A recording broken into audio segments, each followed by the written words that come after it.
Nah, walaupun komputer ini ukurannya kecil banget, tapi komputer ini dilengkapi sama prosesor yang punya ratusan ribu transistor. Biaya yang dibikin untuk ngebuat komputer ini tuh juga sangat murah. Nah, per unitnya IBM tuh cuma ngeluarin sekitaran 10 sen atau sekitar 1.600 rupiah buat kurs sekarang. Yang dimana chip ini udah cukup kuat buat mainin game Doom original. Halo para pelajar, gimana kabarnya? Memang semuanya pelajar? Enggak juga sih. Ya, kali ini gue mau ngebahas soal komputer-komputeran lagi nih. Sebelumnya gue udah pernah bahas soal komputer tertua yang pernah ditemuin sama manusia. Di video yang ini nih. Ini ada komputer dari zaman Yunani kuno. Iya, kalian nggak salah dengar. Udah ada di sekitaran tahun 60 sebelum Masehi atau 2000 tahun yang lalu. Nah, mungkin kalian tanya gini, kok bisa ada teknologi kayak gitu di 2000 tahun yang lalu? Anjay, promosi dikit. Nah, kalau kali ini gue bakal ngebahas soal komputer yang paling kecil di dunia. Nah, kalau menurut kalian nih, komputer ini sekecil apa? Segini? Segini? Atau segini? Enggak, itu masih gede. Ada nih komputer yang ukurannya tuh cuma sebesar garam dapur. Hah? Iya, garam dapur. Sekecil itu. Nah, jadi ayo langsung aja kita bahas soal komputer terkecil dari IBM yang ukurannya cuma sebesar garam dapur.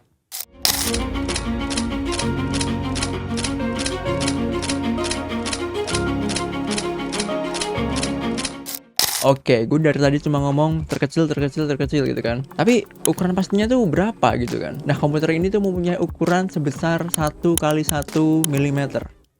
Itu sebesar atau sekecil ya? Ya itulah intinya, 1 kali 1 mm. Kecil banget. Bentar, bukan ini komputernya. Yang ini nih. Nah, yang ini tuh butiran beras, yang ini komputernya. Ya, kecil banget kan? Nah, komputer ini tuh pertama kali dikenalkan sama IBM pada tahun 2018 di acara IBM Think. Nah, walaupun komputer ini ukurannya kecil banget, tapi komputer ini dilengkapi sama prosesor yang punya ratusan ribu transistor, SRAM memori, photovoltaic cell untuk powernya, dan unit komunikasi berupa LED dan fotodetektor untuk berkomunikasi sama dunia luar. Ya, maksudnya itu sama kita gitu.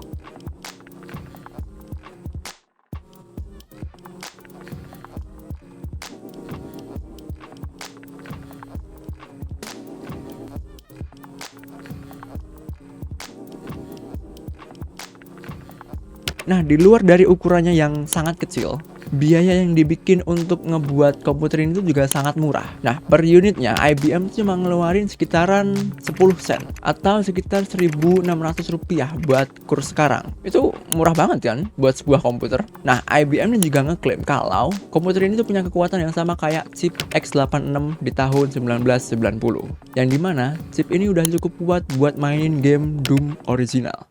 Tahu kan game Doom yang kayak gini nih?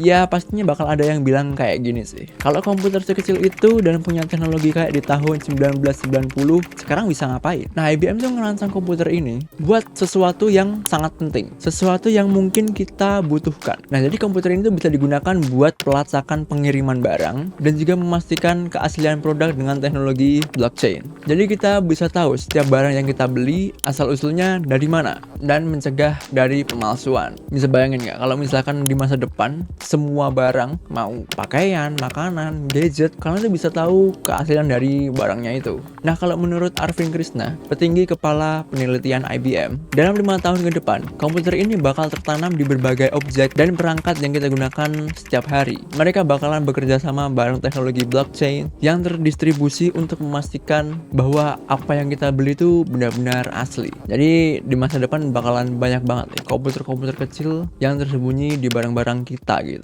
Bentar, 5 tahun ke depan 2018, 5 tahun kemudian 2023. Udah pernah nemu teknologi kayak gini di makanan, pakaian, atau yang lain-lain? Sayangnya, gue juga nggak tahu. Semua artikel yang gue temuin tuh berasal dari tahun 2018 semuanya. Dan belum ada berita lagi soal komputer terkecil ini.